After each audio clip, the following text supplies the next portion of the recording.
Everyone, good morning. Welcome to my new blog. तो जी, कैसे हैं आप सभी? उम्मीद करती हूँ आप सब बहुत अच्छे होंगे, बढ़िया होंगे। हम भी यहाँ पर बहुत अच्छे हैं। तो आप जो ये वीडियो देख रहे हैं ना, तो ये दिवाली के जस्ट 2 दिन पहले का ये वीडियो है, जिस दिन मैंने अपने किचन की डीप क्लीनिंग की थी। अच्छा, यहाँ पर ना मैं आप लोगों को एक बात जरूर बताना चाहूंगी कि जिस दिन मैंने अपने किचन की डीप क्लीनिंग की थी ना, तो उसी दिन मैंने एक शॉर्ट वीडियो अपने चैनल पे अपलोड कर दिया था। तो जिसने मेरा वो शॉर्ट वीडियो नहीं देखा था ना, वो मेरे चैनल पे जाके देख सकते हैं। तो यहाँ पे देखिए जी, मैंने अपने कैबिनेट्स को पूरा खाली कर दिया है। मतलब कैबिनेट्स में जो डिब्बे वगैरह रहते हैं ना, सबको निकाल कर मैं लेकर गई थी लिविंग रूम में, क्योंकि जब किचन पूरा खाली होता है ना, तो सफाई करना इजी हो जाता है। तो इस वजह से मैंने सारे कैबिनेट्स को खाली कर दिया था और डिब्बे जो है मैंने बाहर निकाल दिए थे। तो बस अब यहाँ पर अच्छे से अपने किचन की डीप क्लीनिंग कर लूंगी। तो जब भी मैं अपने किचन की मतलब डीप क्लीनिंग करती हूँ ना, तो घर की चीजों से ही मैं अपने पूरे किचन को ना चमका देती हूँ। तो उसके लिए मैंने देखिए यहाँ पर गर्म पानी लिया था और कपड़े धोने वाला जो डिटर्जेंट होता है ना, वो लिया था। साथ में जो बर्तन धोने वाला लिक्विड होता है ना, वो लिया था। दोनों चीजों को गर्म पानी में अच्छे से मिक्स किया था और उसके बाद ना नया स्क्रबर लेकर मैंने अच्छे से जो कैबिनेट्स जो होते हैं ना, वो मैंने क्लीन कर लिए थे। गर्म पानी में ना थोड़ा सा सर्फ और बर्तन धोने वाला लिक्विड ऐड करके कैबिनेट को साफ करो ना, तो कैबिनेट जो है ना, अंदर से भी और बाहर से भी ना अच्छे से क्लीन हो जाते हैं। तो जब भी मैं अपने किचन की डीप क्लीनिंग करती हूँ ना, तो हमेशा इन्हीं सब चीजों से मैं अपने किचन की पूरी डीप क्लीनिंग कर लेती हूँ और मेरा किचन जो है ना अच्छे से क्लीन हो भी जाता है और पूरी तरह से ना चमक भी जाता है। तो एक बार आप भी जरूर ट्राई कीजिएगा। तो यहाँ पे देखिए, ऊपर के जो कैबिनेट थे ना, मैंने इसी तरह से मैंने साफ किए थे। पहले मैंने स्क्रबर लगा दिया था, स्क्रबर से रगड़ के मैंने उस पे गीला कपड़ा मार दिया था और उसके बाद सूखे कपड़े से मैंने सारे कैबिनेट को पोंछ दिया था। अब ये जो कैबिनेट आप देख रहे हो, तो ये साइड में रहता है, तो इस वजह से ना ये जो कैबिनेट है इतना ऑयली नहीं होता है। लेकिन ये जो कॉर्नर वाला मेरा कैबिनेट है ना, ये सबसे ज्यादा मेरा ऑयली होता है, क्योंकि खाना वगैरह जो है यहीं पर ही बनता है। और खाने वगैरह की जो स्टीम होती है, या दाल में हम जब तड़का लगाते हैं, जो उसकी स्टीम होती है ना, वो सीधा ऊपर ही जाती है। जिसकी वजह से ना ये जो कैबिनेट है मेरा अंदर से भी बहुत ज्यादा ऑयली होता है और बाहर से भी बहुत ही ज्यादा ऑयली होता है। तो इसको साफ करने में ना मुझे सबसे ज्यादा टाइम लग गया था। तो अंदर के जितने भी कैबिनेट थे मैंने अच्छे से क्लीन कर लिए थे। आती है बारी बाहर से कैबिनेट को साफ करने की, तो बस स्क्रबर से मैंने सभी कैबिनेट को पहले अच्छे से रगड़ लिया था। उसके बाद फिर मैंने गीला कपड़ा मार के सूखा कपड़े से मैंने पोंछ दिया था। तो सारे कैबिनेट जो थे वो क्लीन हो गए थे। चिमनी को भी मैंने इसी तरह से साफ किया था। तो चिमनी की जो प्लेट है वो मैंने गर्म पानी में सर्फ में भिगो के मैंने रखा हुआ, बाद में उसको क्लीन करूंगी। और इधर हस्बैंड कर रहे हैं मंदिर को पेंट करने की तैयारी। तो हर साल हम दिवाली में ना अपने मंदिर को पेंट जरूर करते हैं। तो हस्बैंड पेंट करने की तैयारी कर रहे हैं। तो मंदिर में जितने भी भगवान की फोटोज वगैरह थी ना, सभी को हस्बैंड ने निकाल लिया है। तो यहाँ पर फिर से मैंने एक बार गीला कपड़ा मारा पूरे कैबिनेट में और उसके बाद ना सूखा कपड़े से मार के मैंने पूरे कैबिनेट को साफ कर लिया था। पंखा किचन का मैंने ऑन कर दिया था, ताकि साथ ही साथ में जो कैबिनेट वगैरह ना वो जल्दी से सूख जाए। सोचा तो मैंने यही था कि शाम के 4 बजे तक ना मैंने किचन की क्लीनिंग जो है वो खत्म हो जाए, लेकिन देखते हैं कि मतलब कब तक खत्म होती है। क्योंकि जब किचन की डीप क्लीनिंग होती है ना, तो मतलब उस टाइम पे तो किचन की क्लीनिंग जो होती है ना वो थोड़ी सी लगती है, लेकिन जब करने के लिए बैठो ना, तो सच में मतलब अच्छी खासी ना बॉडी की एक्सरसाइज हो जाती है। और थकावट तो इतनी ज्यादा होती है ना, बहुत ही ज्यादा थकावट होती है। तो बस ऊपर की जो कैबिनेट थी वो अच्छे से मैंने क्लीन कर लिया था। गैस के ऊपर ना मैंने एक न्यूज़पेपर बिछा दिया था, ताकि जब मैं किचन की क्लीनिंग करूँ ना, तो कोई भी गंदगी गैस के अंदर ना जाए।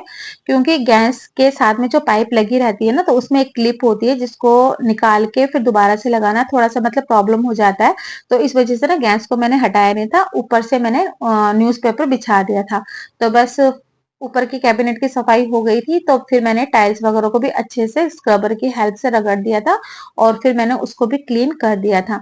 अब बारी आ जाती है यहाँ पर काउंटर टॉप को साफ करने की बारी। तो काउंटर टॉप को ना मैंने धोया नहीं था। काउंटर टॉप में ना गैस पाइप के लिए एक होल बना हुआ है। अगर मैं काउंटर टॉप को पानी से धोती ना, तो सारा का सारा पानी जो है वो उस होल के जरिए ना नीचे जाता। और कैबिनेट जो है वो सारे वुड के बने हुए हैं, तो पानी की वजह से ना वुड भी जो है जल्दी खराब हो जाते हैं।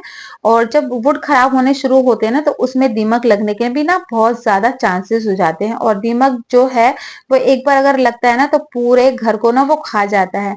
तो इसी वजह से मैं कभी भी काउंटर टॉप को ना पानी से नहीं धोती हूँ। तो यहाँ पे मैंने थोड़ा सा सर्फ लिया था और सर्फ से मैंने पूरे काउंटर टॉप को अच्छे से रगड़ के क्लीन कर लिया था। क्योंकि देखिए, जब हम किचन की डीप क्लीनिंग करते हैं ना, तो काफी चीजों को हमें ध्यान पे रखकर क्लीनिंग करनी होती है, ताकि आगे चल के ना चीजों को भी नुकसान ना पहुंचे और हमें भी ना आगे जाके चीजों की ना भरपाई ना करनी पड़े। तो काफी चीजें ऐसी होती है किचन में कि हमें सोच समझ के ना अपने किचन की डीप क्लीनिंग करनी ही पड़ती है। तो बस यहाँ पे देखिए, मैंने काउंटर टॉप को अच्छे से साफ कर लिया था। उसके बाद फिर मैंने हैंड वॉश लेकर अच्छे से एक बार फिर से टाइल्स को भी रगड़ के क्लीन किया था। नीचे के कैबिनेट्स का सारा सामान निकाल के मैंने नीचे के भी कैबिनेट्स को अच्छे से क्लीन किया था। तो यहाँ पर हस्बैंड पेंट करना शुरू कर चुके हैं मंदिर में।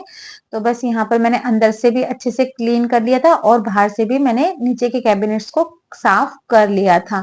तो बस यहाँ पर अंदर से और बाहर से मैंने सारे कैबिनेट को साफ करने के बाद ये जो ड्रॉर वगैरह जो होती है ना, इनको भी मैंने अच्छे से क्लीन कर लिया था। क्योंकि कई बार क्या होता है ना, मॉर्निंग में हम लोग बहुत जल्दबाजी में होते हैं, तो कभी कभार आटे के निशान लग जाते हैं या काउंटर टॉप से कोई भी चीज जो होती है वो गिर के सीधा ड्रॉर में आ जाती है, तो निशान वगैरह लग जाते हैं, जो कि देखने में ना अच्छे नहीं लगते हैं।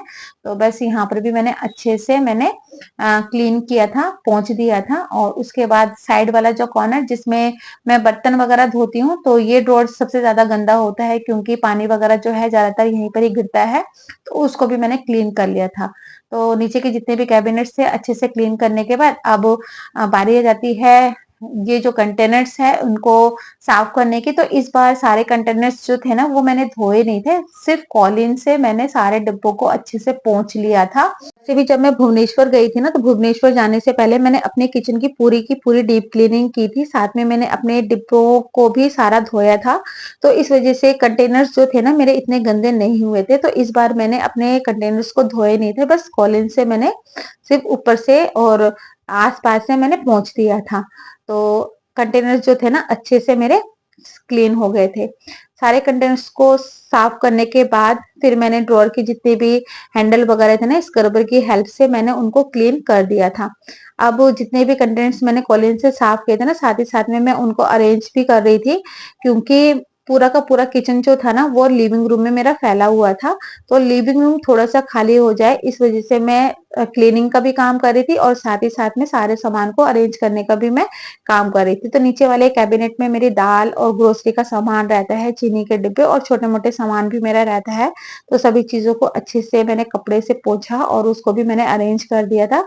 धोने वाली जो चीजें थी उनको मैंने धो दिया था। और ये जो रैक आपने अभी देखा जो साइड में रहता है, इसको भी मैंने अच्छे से धो दिया था।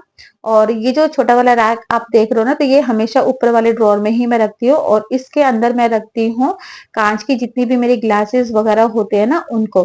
क्योंकि बच्चों का घर है और कांच की जो चीजें होती है ना वो केयरफुली ही रखना पड़ता है। तो इस वजह से कांच की जितनी भी चीजें होती है ना वो हमेशा मैं ऊपर वाले ड्रॉर में ही रखती हूँ।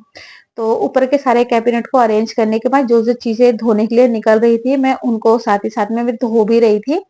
तो यहाँ पर काफी चीजें जो थी वो धोने वाली निकली थी, तो सारी चीजों को मैंने यहाँ पर धोया। और धोने के बाद ना ये जो कैबिनेट आप देख रहे हो जिसमें मेरा गीजर लगा हुआ है, तो देख सकते हो इसको भी मैंने क्लीन करके पूरा चमका दिया है। तो बस यहाँ पर भी सारी चीजें को मैं अरेंज कर दूंगी।